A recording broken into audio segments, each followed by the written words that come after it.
Greetings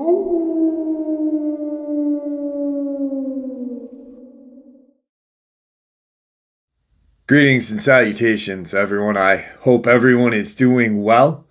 Welcome to today's upload. And folks, it is Saturday. That only means one thing: Saturday Nightmares, live from upstate New York. That is our live stream, 12 a.m. Eastern Standard Time. We have a lot of fun sharing experiences, theories, and really the community chat is something special. It really is. It is what makes the live stream so special and one of a kind. I truly believe that. It is unlike any live stream on YouTube in the cryptid and paranormal research genre or field, whatever you want to call it. I hope to see you all there, 12 a.m. Eastern Standard Time. Quick couple links before we jump into today's upload, though. As many of you know, I rely on Patreon, PayPal, channel membership, and the merch to help the channel to continue to grow and go. Links to Patreon, PayPal, and channel membership is in the description below the merch displayed directly under the video. Also, Dogman Frightening Encounters, Volume 1 through 3, the audiobook versions. They were written and researched by Tom Lyons, narrated and produced by me, Jeff Nadolny. These audiobooks are available on Audible, Amazon, and iTunes, links to which are also in the description as well. And finally, last but definitely not least, if you'd really like to help support the channel to continue to grow and go, simply subscribe. It does not cost a cent. Click that like button, takes half a second. If you don't want to miss out on any of the informative uploads that I put out daily, click the bell icon, and folks, please leave a comment and share the video. Why? Well, because all of these things, they really do help the channel to continue to grow and go. They definitely do matter, and they are appreciated. And with that, I have taken far too much of your time. Let's jump in to today's upload, shall we?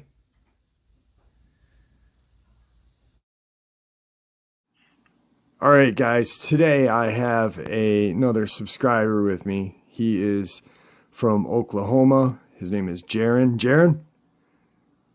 Yes, sir. All right.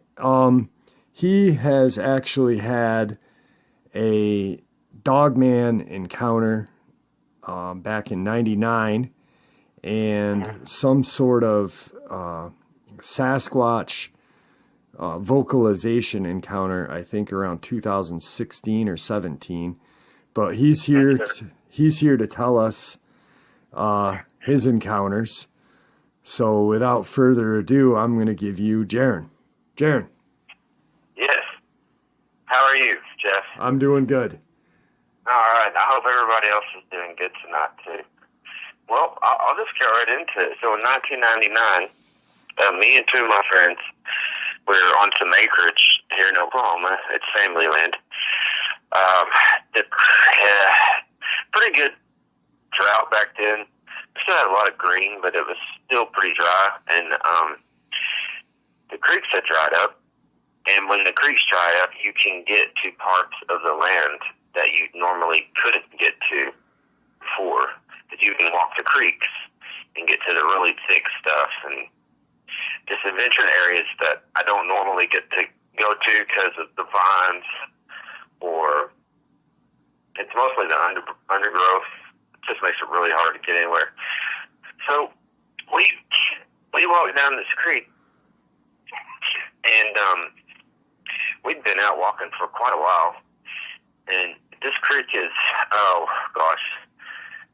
3 foot wide, maybe 4 foot wide, and it's like sitting in a chair how deep it is.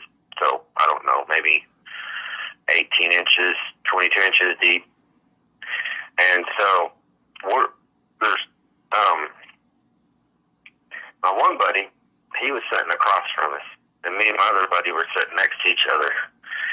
And it's hot and we're tired, and we're all just sitting there. We have our heads down. We're not saying anything.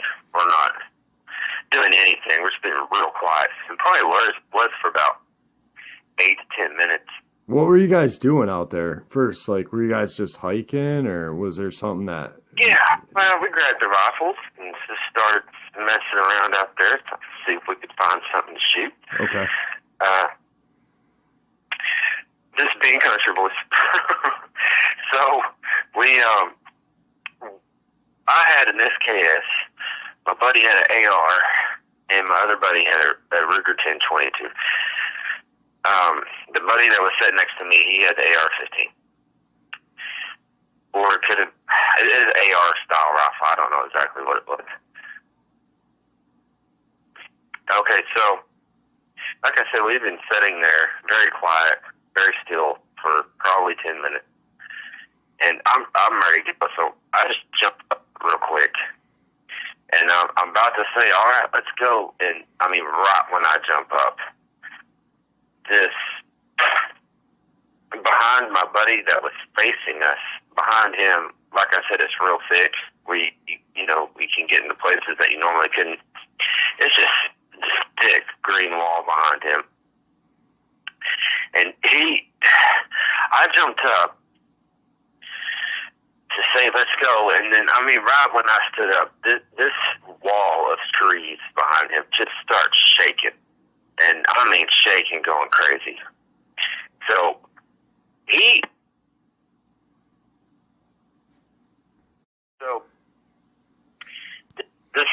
this wall of foliage just starts shaking, going crazy. So my buddy who had his back to it, he jumps up, excuse me, he jumps up and he runs in between us, like to get away from this, whatever this is that's going on. And me and my other buddy look at each other, and then we stand up and we take off into this green stuff. Now, I mean, it's thick. We can't go, I don't know, 10 foot maybe into it before you start hitting vines and stuff, and you just can't only go so far. So you're running towards what was shaking the tree, or away from it? Huh? Were you running towards what was shaking the tree, or away from what was shaking the tree? We were running towards it. Okay.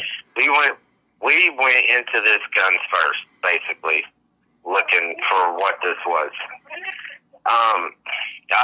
As crazy as it was, I was totally expecting to see a cow entangled in barbed wire, like trying to get out of it. You know what I mean? Like going crazy trying to get out of it. Right, just stuck in, got its head stuck or something. Like the barbed wire was wrapped around its leg or whatever, and the barbed wire was wrapped in the tree. Okay. That's what I was expecting to see. So we pretty much, like I said, guns first. We're into this thick stuff as far as we can go. And what I see is pretty much from the neck back to the tail. I didn't see the head. It was on all fours. I see this completely just jet black four-legged animal walking very slowly from my left to my right.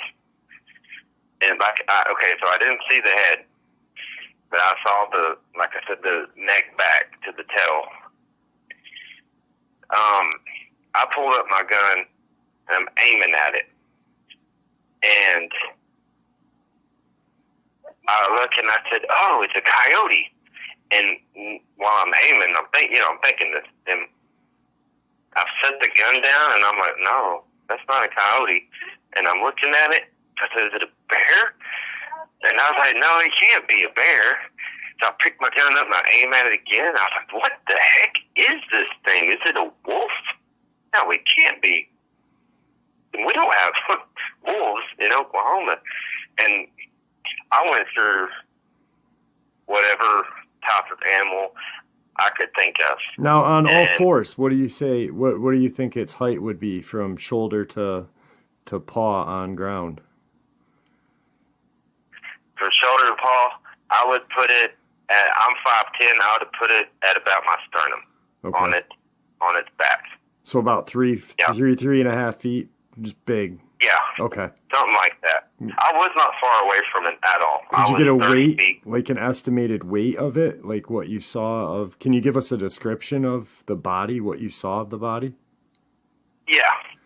So as far as the weight goes, I would put it around 250, maybe 300. It wasn't real bulky or real big, but it definitely was not small. I mean, I'll say that for sure. And completely jet black. Now this is the weird part. Okay, so its body had like the hard curves of a canine, right? Right. But the fur was real sleek and real shiny, like a cat. And I thought about this a few times, and I thought, well, it's a Dogman. But listen to all these descriptions.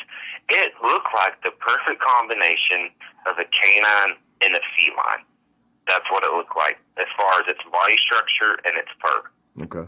It looked like somebody mashed up a dog and a cat and made some kind of weird animal. And now it's out here in this field with me. So I am aiming at this thing, and I never pulled the trigger because I could not identify it. I had no idea what it was. Had I been able to identify it as, you know, like, oh, I know what that animal is, and then I would have shot at it. But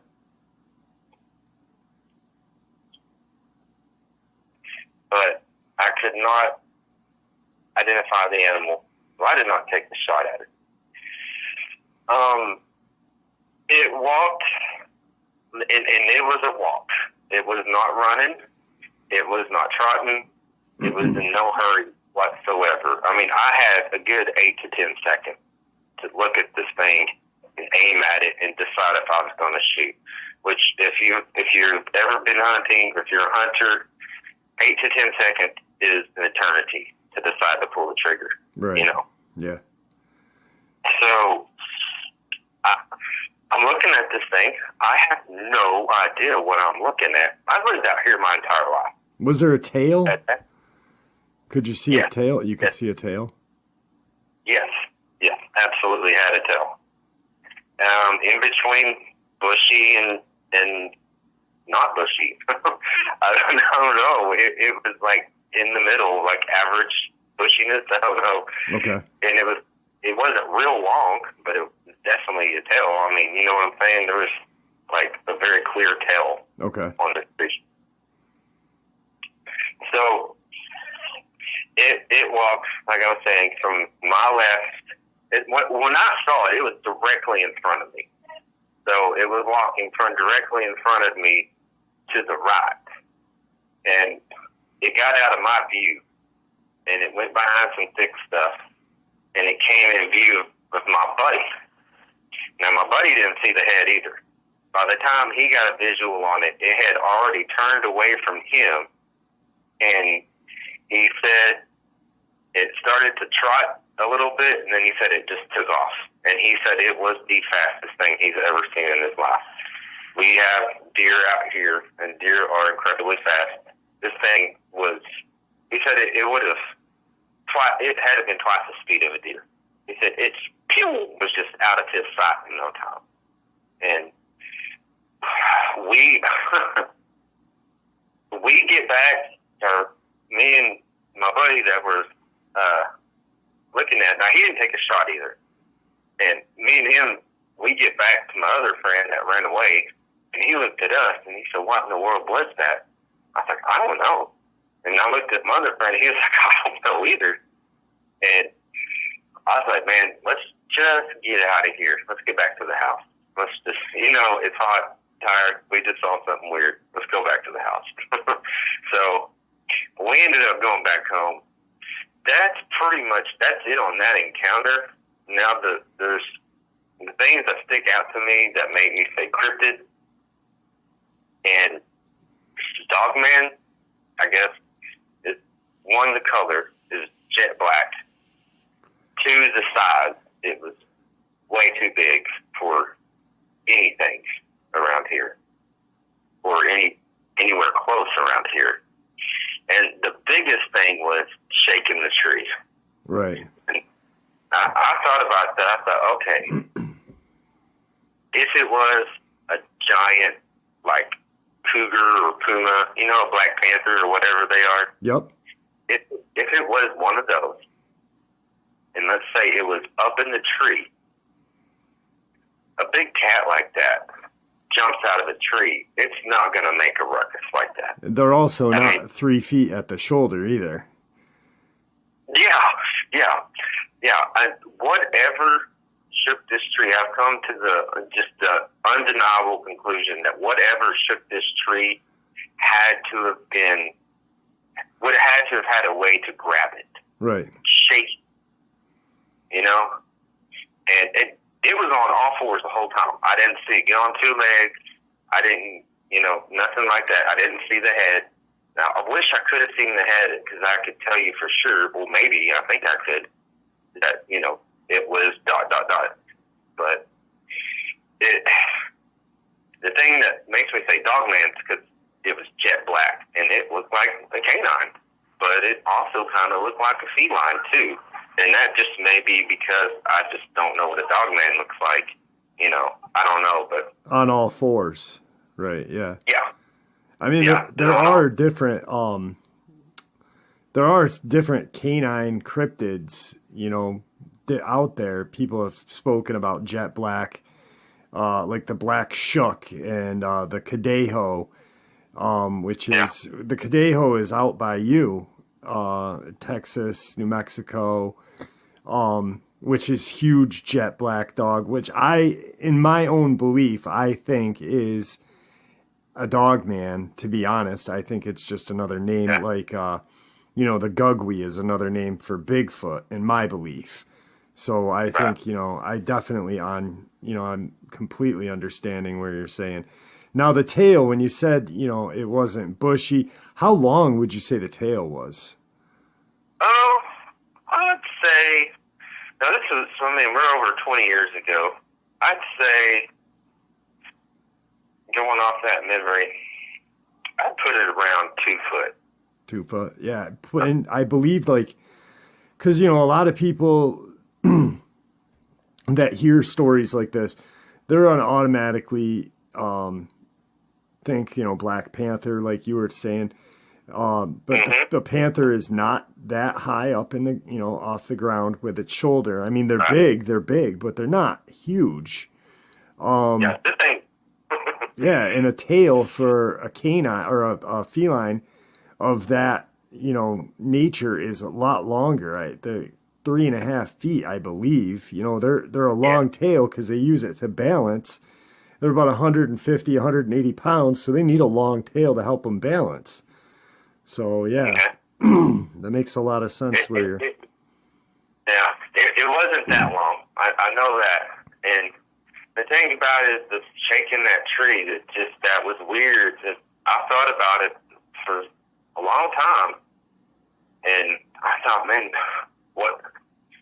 Even if, like I was saying, even if it was a big cat in a tree, and it jumped out. Let's just say that's what it was, because that's the only thing I could think of. Even if it was 200 and something, it was not going to shake a tree that much. Not like this. I mean, this was a ruckus. Like, it was violent. I mean, it was, I would say, a good 2 seconds of just wham, wham, wham, wham. You know what I mean? I mean, this wall of foliage behind my buddy was just shaking. I mean, I was like, what in the world? Right, like something huge was behind there. What'd you say? Like something huge and, very powerful was shaking the whole, like, I mean, because you've worked, I've talked to you and, you said you worked construction and, so you're probably a strong guy. guessing like if you were back there by yourself, you couldn't do that. You couldn't make what was. No. Okay. No, there's no way I could shook it like that. Ain't no way. All right. So there's no way.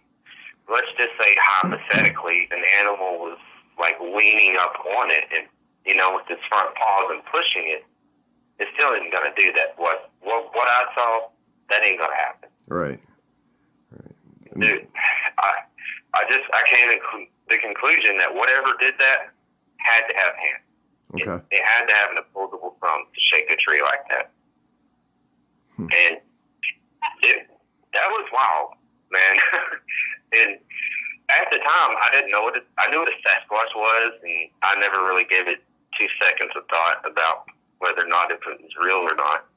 But I didn't know what a Dogman was. I had no clue what a Dogman was. And man, I'm telling you, it was not a natural animal. Right. It was crazy. It was crazy. Just thinking that in that moment, it seemed like it was just something that happened and we needed to go. But now that I look back, I think, man, that was nuts.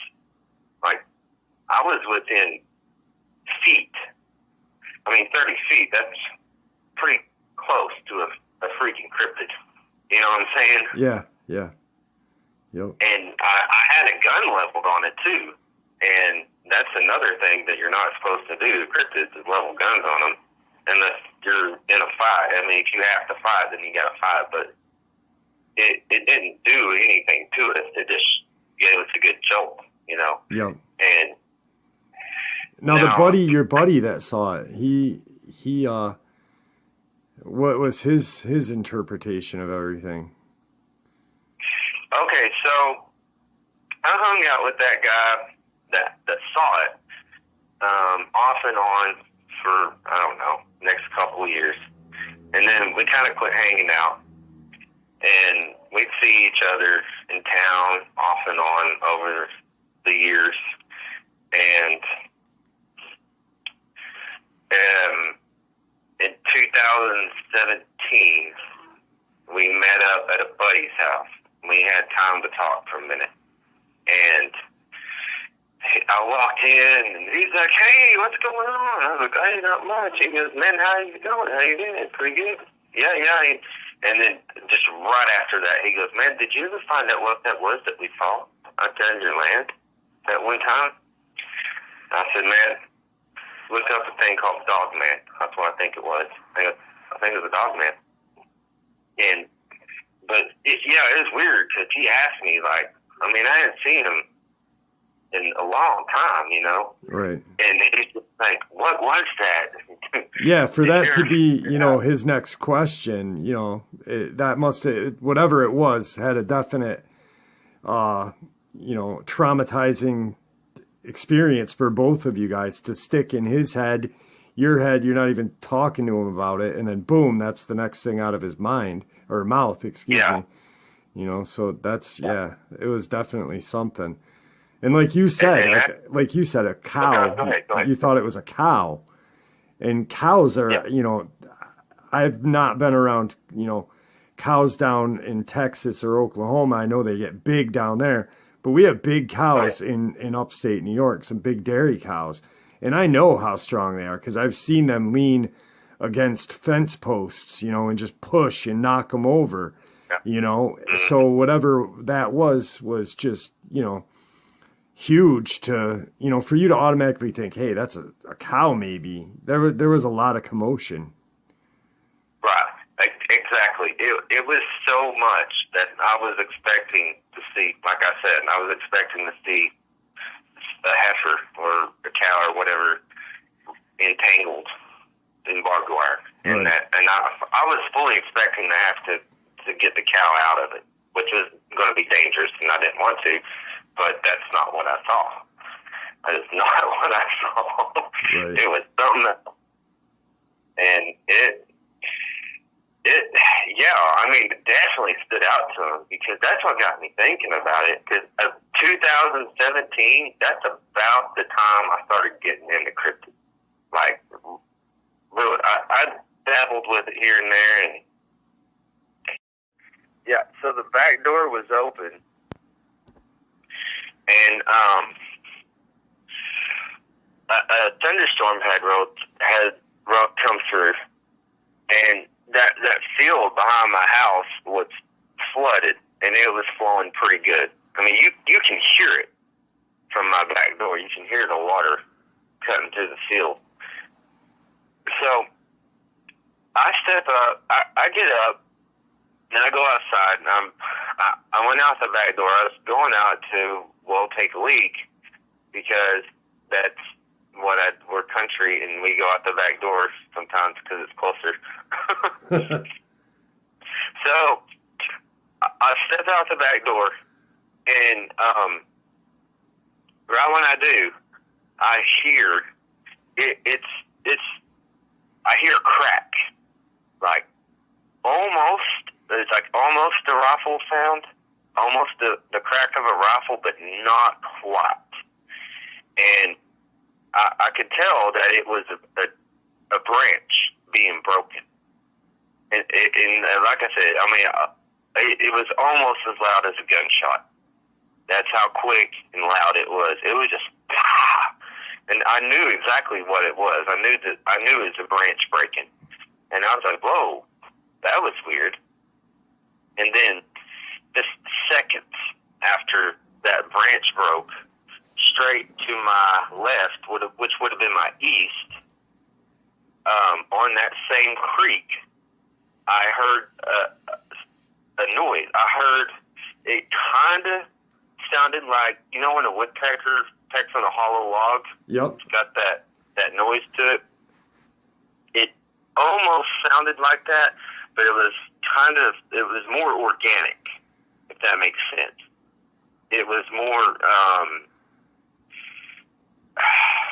how did I describe it? It was more musical. It was almost musical in a way.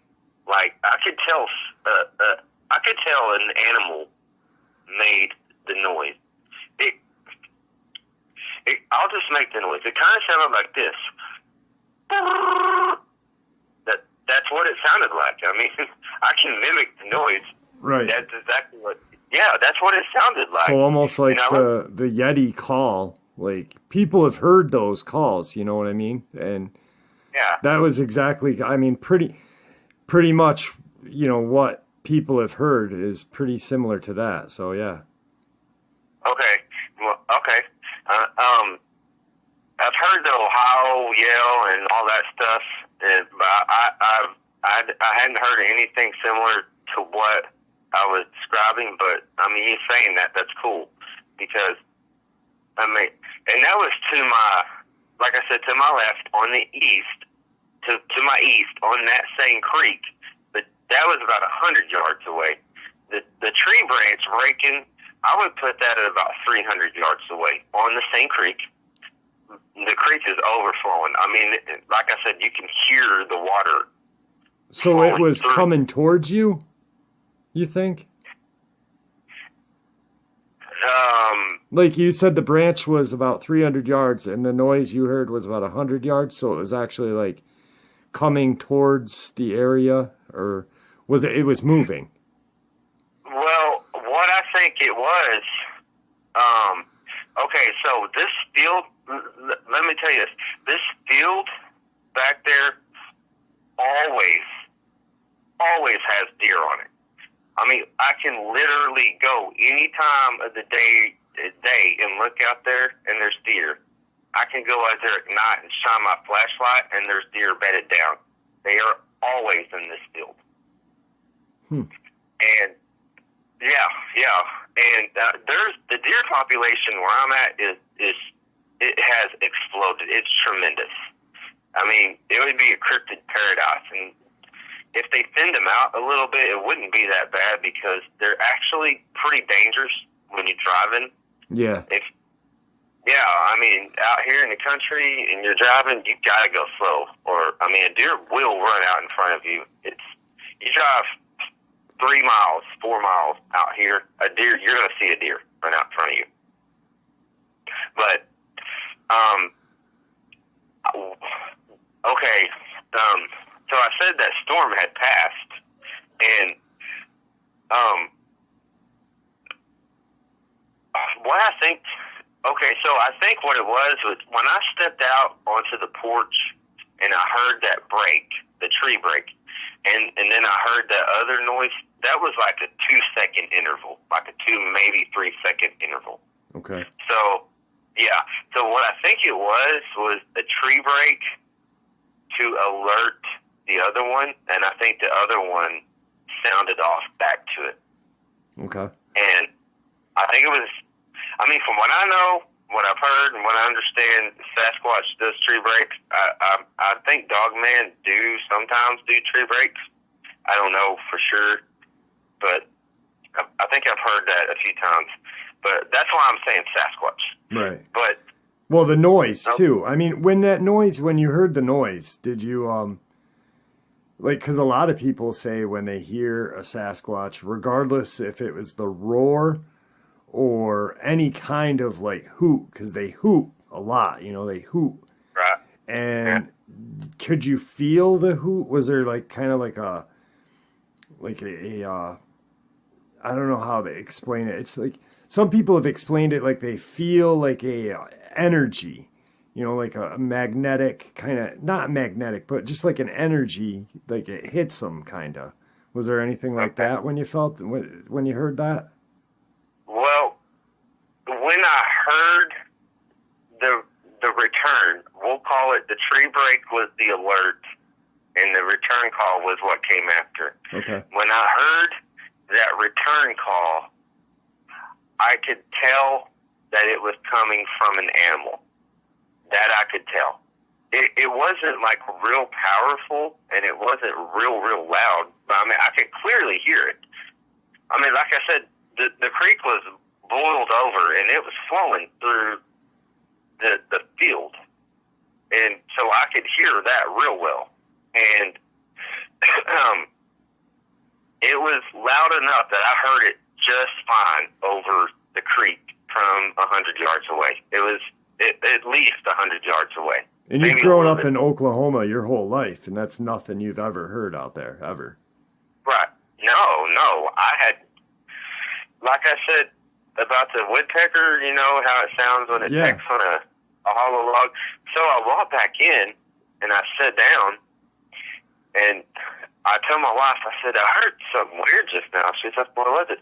I said, I heard it sounded like almost a gunshot. And then just right after that, it sounded like a woodpecker just blasting on a hollow log. And she looks at me, she goes, Jared, it's 11:30 at night, right after a thunderstorm. Woodpeckers are not going to be out right now. It's still raining. I was like, oh, right. So there's no way it could have been a woodpecker. And I knew, like deep in my mind, I knew it wasn't a woodpecker. I knew it wasn't. Because, like I said, I could tell there was something weird about it. Like it came from an animal, or something. And then I thought, well, okay, maybe there was some people back there. But like I said, that creek was overflowing. If like a normal person or anybody really was standing where I heard the noises, and I know exactly where they are, where these noises came from, because I could walk straight out to them. I know exactly where they were at. Right, they were right by the creek, and it as deep as it was at that time, it would have been maybe chest high water where I heard the noise come from, and it's flowing. So a person would not be able to stand in this. You would get washed away. It'd probably drown you. It'd probably kill you. Right. If a person was out there. There's no way a human was standing out there making noises. And why would a human do that anyway? Yeah, or any other animal, like a deer, whatever. Yeah. Because a deer, they'd get washed away too, Oh, yeah. Oh, heck yeah. So, well, what I think they were doing was where that tree break came from, and this tree break was loud. I mean, like I said, it was 300, 350 yards behind my house, and I heard it perfectly. It was pop, this loud. I was like, that was a tree branch breaking. I mean, I knew what that was. And like I said, it's almost as loud as a gunshot. Almost. It wasn't, though.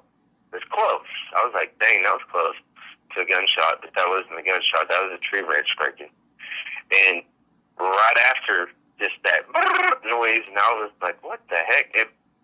What the heck's going on out here? Yeah. And like I said, I didn't see anything, but I heard that, and what I think they were doing is I think they were following the storm. And when I said, like I said, there's always deer in that creek or in that field, I think they were following the storm, and I think they were getting into that field. I think they were waiting for deer to try to maybe cross it, or they perhaps got stranded. They got stuck out there in the flood somewhere. Okay. And I think they were hunting deer right out of that field. Yeah. I was actually going to ask you. I was going to say, do you have any like fruit trees or any sort of, you know, vegetation for them to eat? But yeah, that makes a lot of sense. You know, like that'd be a ample time to hunt. You know, just to set. You know, the deer are already nervous enough and paying attention to the storm. You know what? They're not gonna, and everyone knows that Sasquatch is, as big as they are, they're very stealthy and quiet. You know, so yeah. But that was good vocalization. You know, I mean, to hear. You know, and I get what you're saying with the woodpecker. You know, the woodpecker sound, by having it organic. You know, it's a vocalization. Like, almost, it's too hard to explain. Our brains don't fathom something like that. You know. Right. It's just so. I mean, we were told our whole lives that no, it's garbage. Somebody's just trying to make a buck. But when you encounter something for real, it's like, wait a minute. No, it's not. And the tree break or the branch breaking, I know that's what it was. Like, I have no doubt in my mind that was a tree branch breaking, and it wasn't a tree being uprooted. You know what I mean? From the flood, right? From the field flooded to that. That's like a slow. Like, you can hear it, you know, you can hear the process of the tree falling. Yep, the mud ripping, the roots snapping, it takes a little bit more. It takes longer than a tree branch breaking. Right, and I've heard that before. That is not what this was. This was pop, just quick, bam. And I was like, good Lord, what? I mean, I asked myself, what was that? But I knew exactly what it was. It was the tree branch breaking. And there's nothing else there's nothing out here that could break a tree branch like that. There's no human. I mean, this tree branch, the way it sounded when it broke, it had to have been every bit of 6 inches, like, around. Right. Because, I mean, I've broke tree branches before out there and heard them snap, and, I can determine the relative size of the snap to how big the branch is, you know. Right. And this was a big branch, and they got popped into quick. And at this time, I was into cryptids, and I knew about tree breaks and tree knocks and the weird noises that they made. And then that return call, and I was like, something's up, something's going on out here. And I got back in the house. I shut the door. I was like, I'm shutting the door, man. Because they could see me. Yeah. Because I had the back door open. From where I was sitting on the couch, I could look directly out to where I heard the tree break. The branch breaking. Huh. I could look straight out there and look at it. In fact, I'll tell you what, I'll get out there. I'll take some pictures and I'll show you. I'll send them in an email to you, and you'll see what I'm talking about. It's the perfect place for something to stand. It's like so thick, and then you get to this spot, it's like cleared out, and There's no underbrush or anything growing right there, and it would be the perfect place for an perfect stomping ground. Yeah, perfect stomping ground, especially for a Sasquatch. I'm wondering if, because I think that this is just from my opinion, from what I've heard. I know there's hot spots, but I think there's also, they move around a lot, Yep. Because I don't, this is the only two things that's happened out here in my 42 years. Well, okay, I haven't been running around in the woods since I was 1 year old, but in we'll say my 32 years of running around out here, unless they have been out here and they've seen me. Well, they're chance encounters. Not everybody has an encounter, and when you do, have an encounter, you could be in the woods and one of these things could be watching you, and you would never even know. You know what I mean? Yeah. And it's just a chance encounter. There's probably many times that, even people who don't believe had been in the woods hiking and been watched by a Sasquatch, Dogman. It's something that, happens more often than we know, and we can't, just because we don't visualize it doesn't mean it's not happening to us at that time, So is there any spots like caves or like any place for a Sasquatch to, shelter? We don't have caves where I'm at. There's no cave. There's spots out here where the creeks have wore down the land enough where there's the embankments are like 12, 18 foot high. But okay, I'll tell you this. Where I saw that Dogman, we'll call it a Dogman. Yeah. Back in '99, I went back there earlier this year took my kids back there. They know about cryptids. I told my kids about cryptids. They know what they are. Because, and I told my wife, I was kind of hesitant because it's kind of creepy, it's way scary. But I had to tell them because my kids play in the fields, my wife out there looking at them, picking berries and keeping an eye on the kids. So I had to tell her, I was like, look, there's something you need to know about. And I never told her before. We'd been married like 15 years. No, hold on. At that point, we'd been married like 13 years, 12 or 13 years, and I'd never even once mentioned it to her. But we moved out there on the other side of the property, and I told her about it. I was like, there's something you need to know. I saw this thing back in 1999, and I don't know what it was. And it kind of freaked her out for a little while, Right. A couple of weeks there, she was kind of edgy there. I was like, I'm sorry to do that to you, but you need to know because, our kids are running around here. And I told my kids, too. So my kids wanted to go out there and go back to the area where I saw the Dogman. Well, I was like, all right, we'll go. It's our property. It's our land. I'm not scared to go out there. I'm not scared to take my kids out there. I'm not. This thing ain't gonna stop me. I'm too country to not take my kids. My kids say, grab a rifle, let's go hunting. I'm like, let's go. Right. You bet.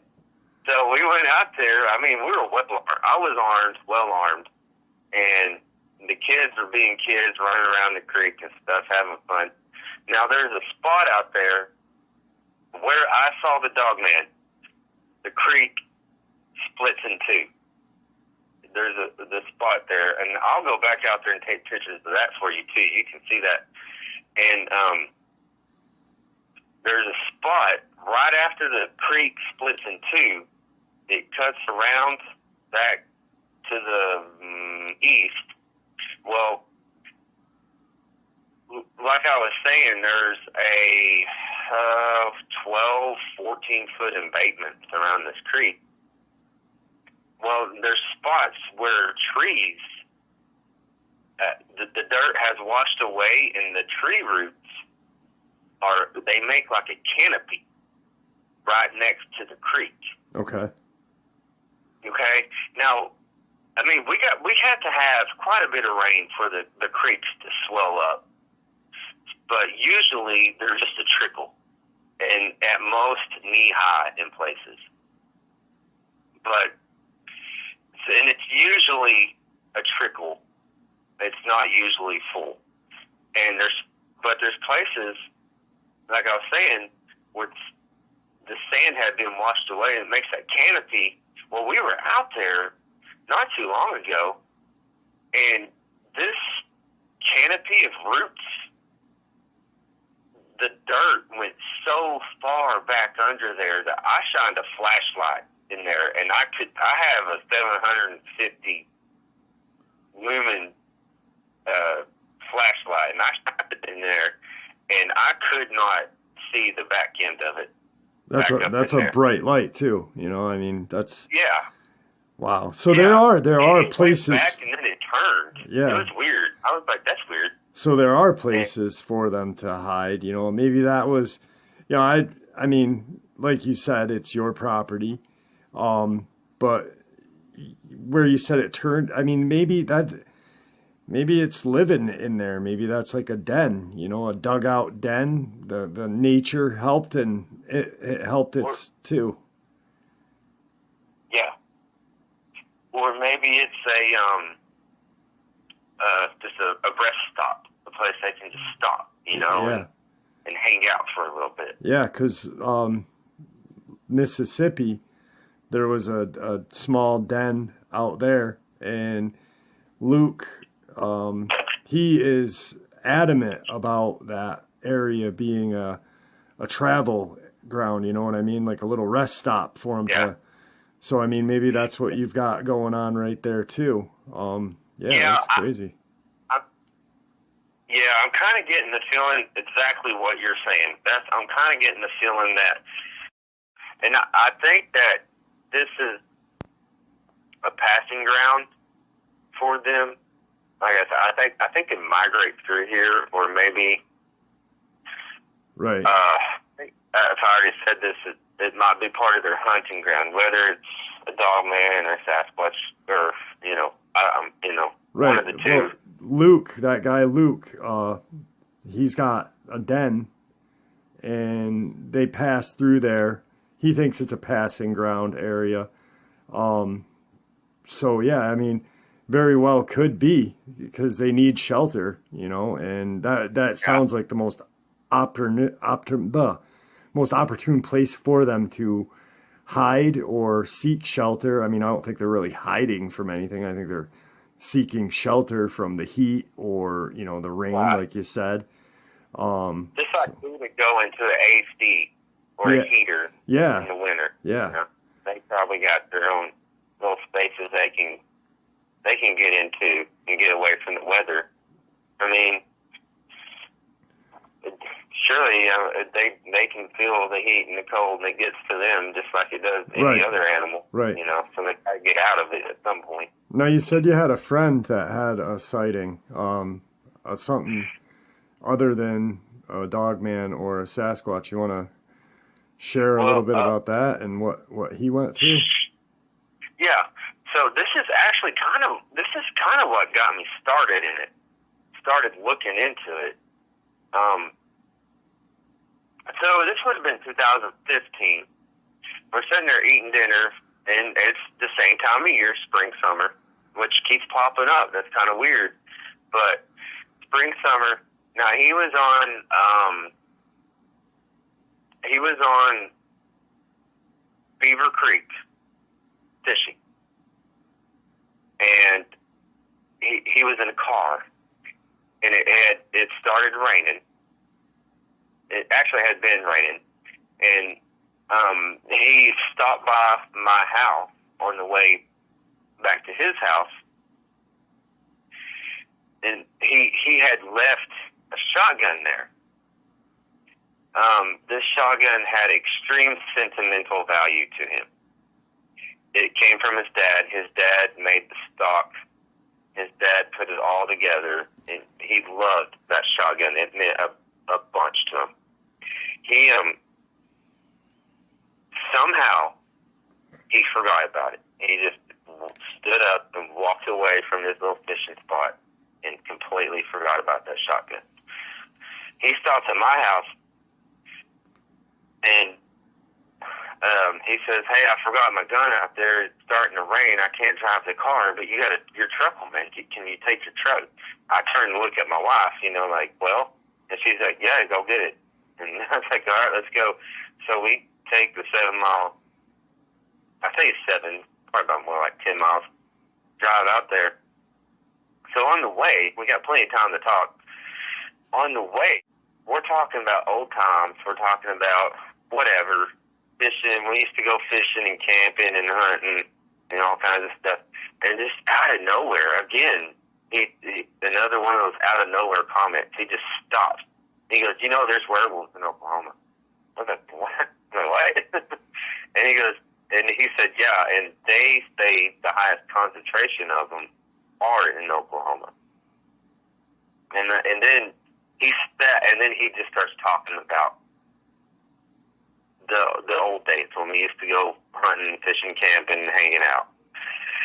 And we get there, we drive, we go through some deep stuff, and we get there.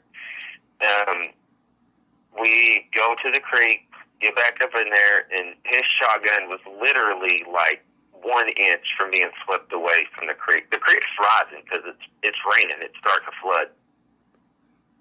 And that's why he needed me in my truck. And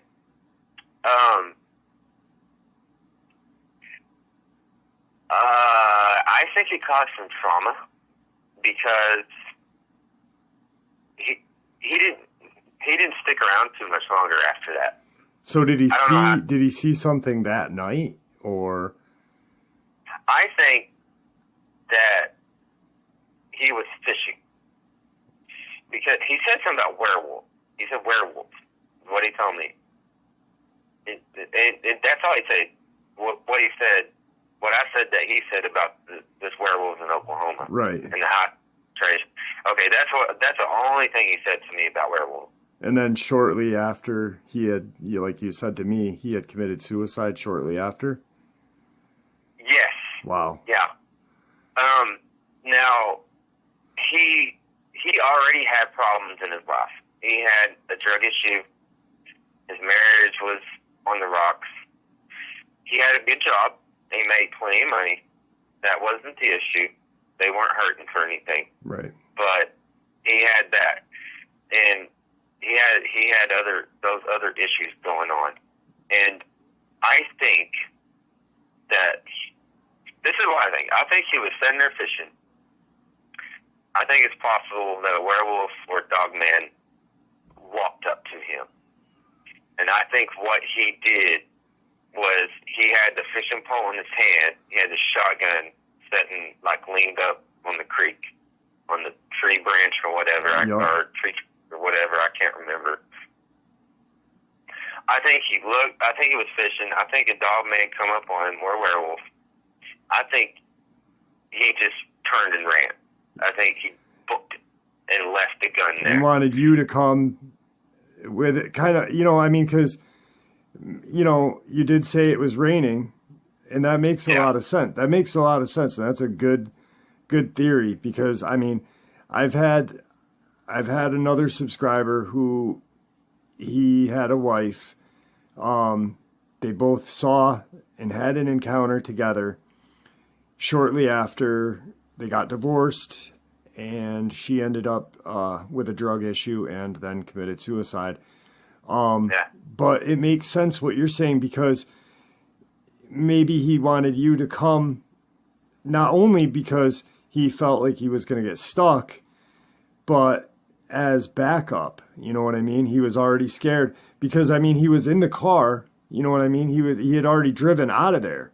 So he could, you know what I'm saying? So maybe he wanted someone just in case he saw it again. I mean, probably a spot on theory that you got right there, because nobody just comes out of the blue and says, "Hey, you know, there's werewolves," and and not just shooting, joking about it. You know, there's a definite seriousness to something like that, and that's insane. And I'm very sorry that you lost a friend. I mean, that's he was a good friend. He was a good friend. I grew up with him, and I think, like I said, he already had those previous problems, but I think that he saw a creature, and I think it pushed him over the edge. I think that was more than he could handle with what was already going on. Yep. And then he saw something. I think that's all he could handle. That was it, and he did that. And what was also weird is, why would you leave? I mean, this shotgun had sentimental value to it. Yeah. Like I was saying, it meant a lot to him. I remember when we were kids when he got it. So, I mean, I remember that's how big a deal it was to him. And he just up and leaves it there. I mean, that's weird, you know. I think he ran away from that spot that he was at. And just like you're saying, he knows I got a gun, and he knows I ain't scared to go back out there. Werewolves or not, I didn't believe him. So, and after he passed, I got to thinking about that. I was like, man, that's a weird statement. And that's when I started looking into werewolves in Oklahoma. And that's what led me to all the cryptid YouTube channels. And that's what got me thinking about my encounter in '99. Yeah. Yeah, it all kind of just plays out. There was. What year was this? What year was your friend's? What year did that happen? Okay, that was in 2015. Okay. Yeah, I remember when his funeral. I remember his funeral very clearly. Yeah, that would have been 2015. Wow. When he came to me. It was weird too. I mean, it's like, what? Because he just come out of nowhere with this werewolf statement, like you had mentioned. But like I said, he had a drug problem. So at the time, I'm thinking, okay, buddy, what? Right. What did you sniff, or what did you do before you got here? Yeah. What were you doing out here on this creek while you were fishing? But so, after time, time for you to reflect back on it, puzzle pieces start fitting together, and that really makes it fit. That's really crazy and tragic. And wow. Yeah. So it wasn't too long after his funeral. I was sitting there in front of the computer, and I was just thinking, okay, what can I was just wanting to surf, just look around, just goof off on the internet. And I remembered him saying werewolves in Oklahoma. And I was like, huh. So I typed in werewolves in Oklahoma. And I got, like I said, all the YouTube channels came up, all the cryptid stuff came up. Yep. And then from there, I started thinking back about what happened in '99. I was like, well, wait a minute. Because the descriptions, it was like jet black, 250, 300 pounds, looked like a giant wolf. I was like, well, wait a minute. They're describing exactly what I saw in 1999.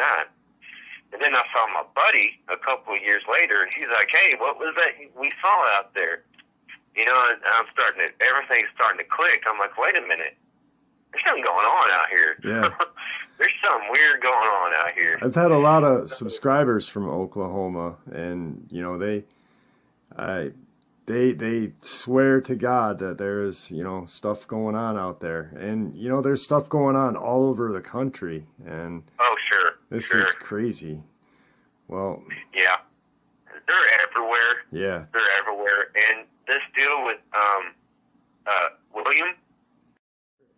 Is there anything else that you want to say to anybody? Because you go out in the woods on a daily basis. You live right out.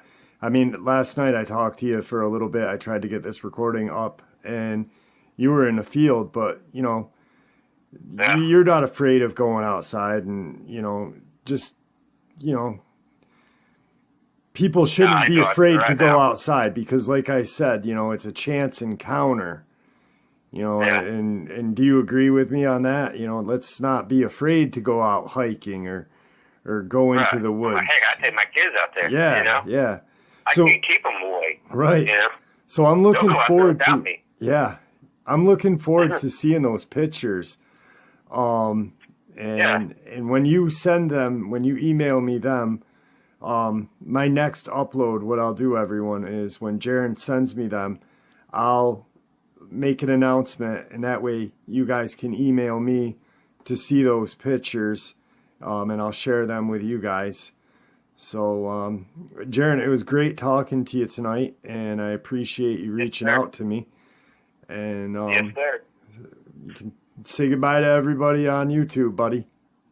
All right, goodbye, and I appreciate it, Jeff. I appreciate you taking the time and listening to my stories and stuff, and I think that's pretty cool, and I'm glad it's getting out there.